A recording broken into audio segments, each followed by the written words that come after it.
Father and son. Father and son. Father and son, oh, father and son. Review it all. Coming at you tonight with Joker. Joker. movie review. There we go. He got the cue. Yeah. Eventually. We're going to talk about, we just saw a movie called, well, actually, first of all, it is that box office juggernaut, Marvel. Or should I say the Marvel at the box office that's going to be a juggernaut. And that would be Joker. So, this is probably going to be slight spoiler review. Yes, slight spoiler. There's not much to be spoiled. No, there really isn't. We don't want to. We're not going to kill it for you. Yeah. First of all I got to say is, well, you say it first. Did you like this movie?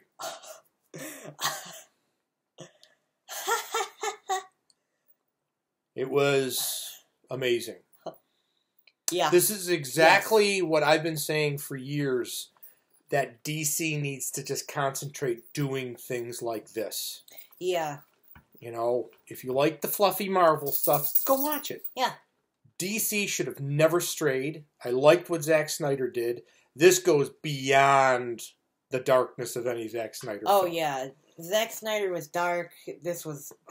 Zack Snyder's films were great, and they should have stayed with that. Yeah, they should have. Not worried about what the other... Justice League was... That was a mess. We're not Wonder Woman was good with the lighter tone. Yeah, Wonder Woman was great. But all she's those the character that fits the lighter tone better, too. But that wasn't really that light. But we're not here to talk about those, other than I will say that DC should have stayed on this course. Yeah.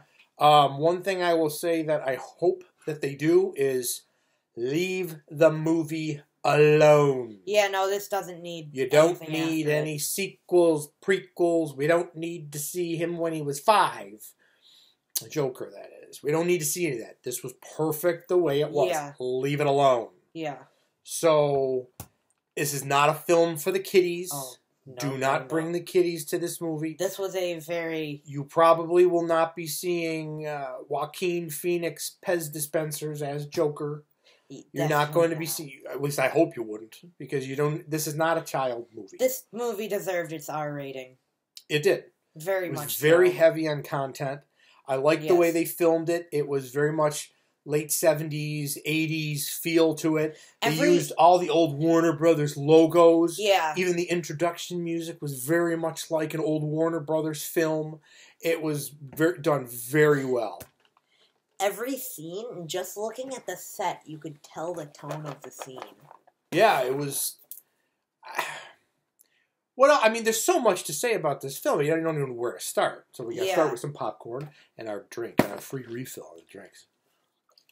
So, this tells us an origin story for the Joker. Yeah.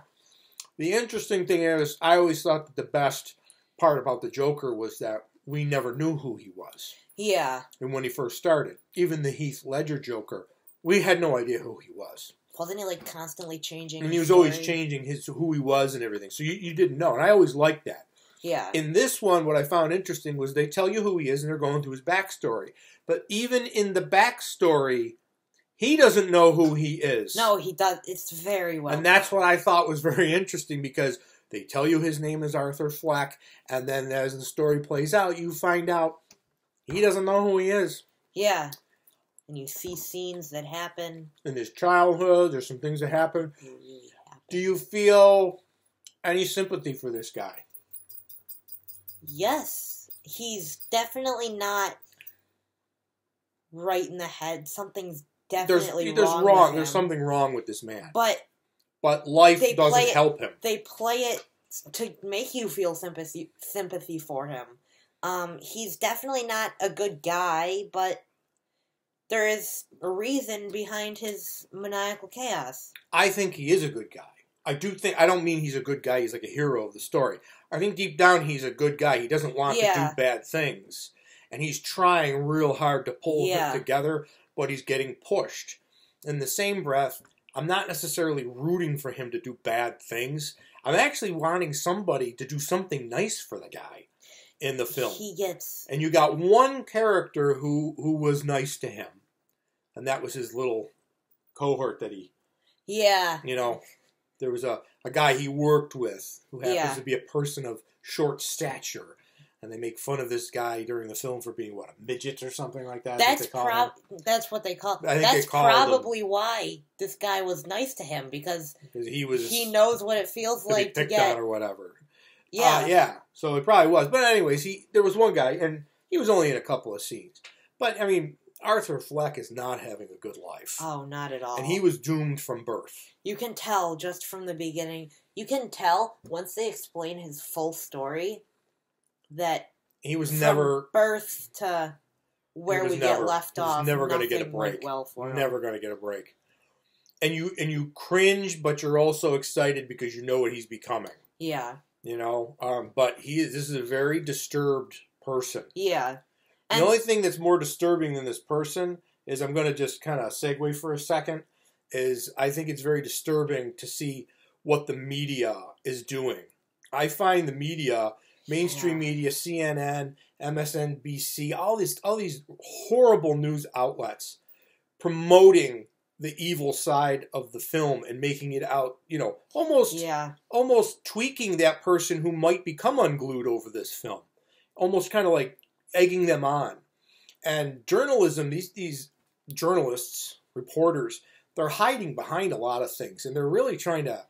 They're irresponsible. Honestly, what these people are saying, I'm honestly questioning if they've even seen the movie. No, they didn't see the movie. They found something sensationalized and they're tweaking it. Yeah. And it's really irresponsible on their part. It's almost like they're trying to beg for there to be an incident at the theater. Yeah. There was no incident. There was amped up security, and it's ridiculous. It's ridiculous. If you're that unglued that seeing a movie is going to make you do something, anything could make you do something. It's not the movie.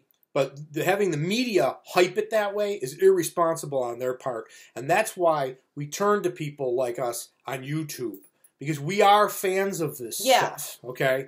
We are. We're not just trying to do something sensational to sell, I don't know, do they sell newspapers anymore? But to get our names into the public, like these reporters and journalists and news agencies do. So-called news. So, that being said, I can pick on them later. You know? Yeah. But back to the movie. That's more important than any garbage that they're spewing. Let me just say, you'll probably be laughing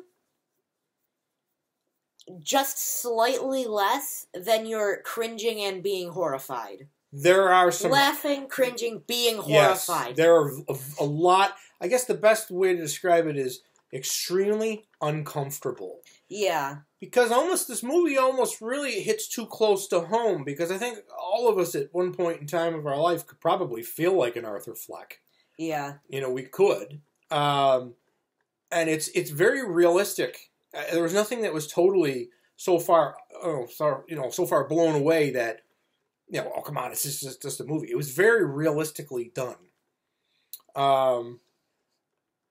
It was just, I don't know, it's almost like a commentary of things that are going on today, too. It is. It is kind of synonymous with some things that happen. But keep in mind, it is just supposed to be for entertainment purposes, but it does make you think. Yeah, it does. It does make you think about things. I was not interested in performing any sort of a violent act after watching this film. No. As much as it does make you think about somebody else that's not you. Maybe what somebody else can be going through. You know? So, there's something positive to be taken from this film. It's entertainment, and it was disturbingly entertaining. It was. Does that make sense? It does. Yeah, it really does. And there were some people who were saying that, oh, it reminds me of Heath Ledger. No. Whoever said that, you know, is so off people are dumb. People are stupid. They really are. It's nothing like Heath Ledger. Nothing. Heath was fantastic. It doesn't take anything from Heath's performance. They're two totally different films. They are. The way they were filmed, the way they were done. You can't even really compare the two. In one scene, he kind of looked like Heath Ledger, but... That's just because he had his hair dyed green. It was kind of the same length. No, it was even before Heath that. Ledger. Oh, really? Before he dyed his hair, right after... Well, he had the same length hair, too, didn't he? He did. Yeah. Right after the first incident. Well, it was really, really well It was done. really good. You know, if you like something a little darker, a little heavier content, yeah, you like this comic book based, it really didn't have to be even the Joker, did it? No, it didn't. No, it just happened to take place in that world of Batman, Gotham City, Bruce Wayne. You get a little cameo of Bruce Wayne and Alfred. There was a very good fan service scene in there too. There was quite a few, but yeah, it did it kept with the morbidity of the film, yep. but it was still a very good fan service scene. There was not quite Easter eggs, but maybe the Easter basket was in there, right? There really was. It was a fantastic film. I don't believe there was a squandered moment in it. No. Joaquin Phoenix, I knew the guy was going to pull it off. I knew he was. Yeah. I mean, he's a little odd anyways, and he does a great job. He was really fantastic. I think this is really picking up movie of the year. Yeah, and I don't really care what the critics say. The only thing I care about is the fact that I spent money to go see this, and I bought, what is this, $70 for popcorn now? I don't know. And it was like $45 for this. So I'm the one that spent $300 to go see this tonight. So yeah. The only opinion that really matters is mine, and to you, the only opinion that really should matter is yours. But this is a very dark subject, matter. It was. And it was very well done. There were some laughs in it.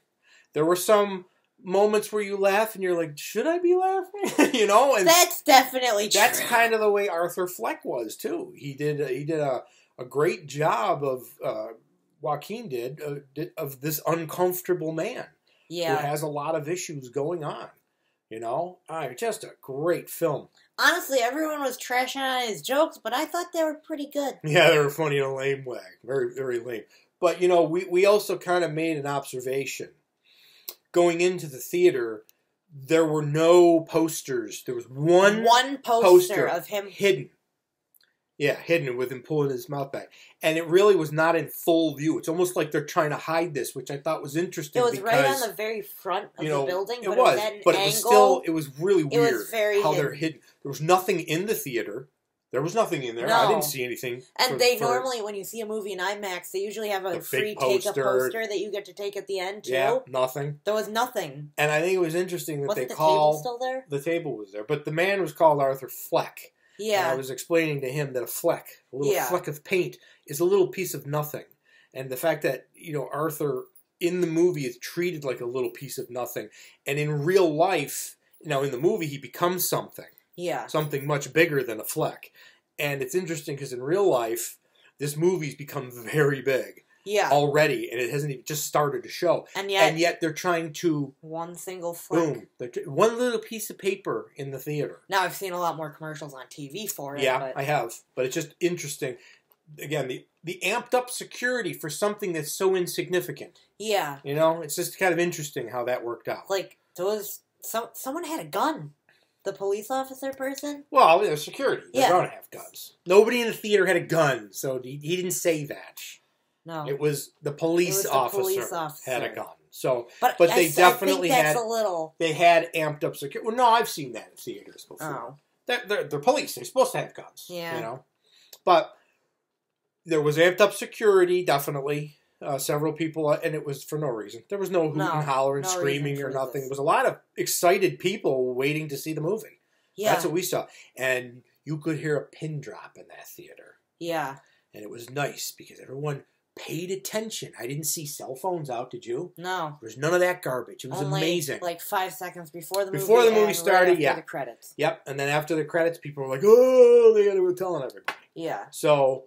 movie was amazing. Phenomenal. Is there anything else you want to say? I mean, I don't really want to give too much away. If you're mature enough to go see this film, go see it. It is very... It's a mind... It does mess with your head, too. Just like Arthur Fleck. His head... See? Look at it to him. He's a mess. He's lost his eyes and everything over the whole thing. So, what else would you like to say? We're coming up on 15 minutes. This is our longest ever. Because this thing was fantastic. Yeah, this was a fantastic movie. So, Joaquin Phoenix, everybody in the film was great. They all did a great job. Yeah, everyone in the film was great in their roles. Really good stuff. And it's starting to get ugly outside. You hear that? Yeah. Ooh. So, anyway, are we done? Yeah. Go see Joker. starring Joaquin Phoenix. Smile. Have a great time at the theater. And don't worry about the media and the garbage they're spewing. Yeah, okay? Don't worry about that. Okay. For Father and Son Review It All. Here's the big Fleck. And there's the little Fleck. And remember, have good YouTube.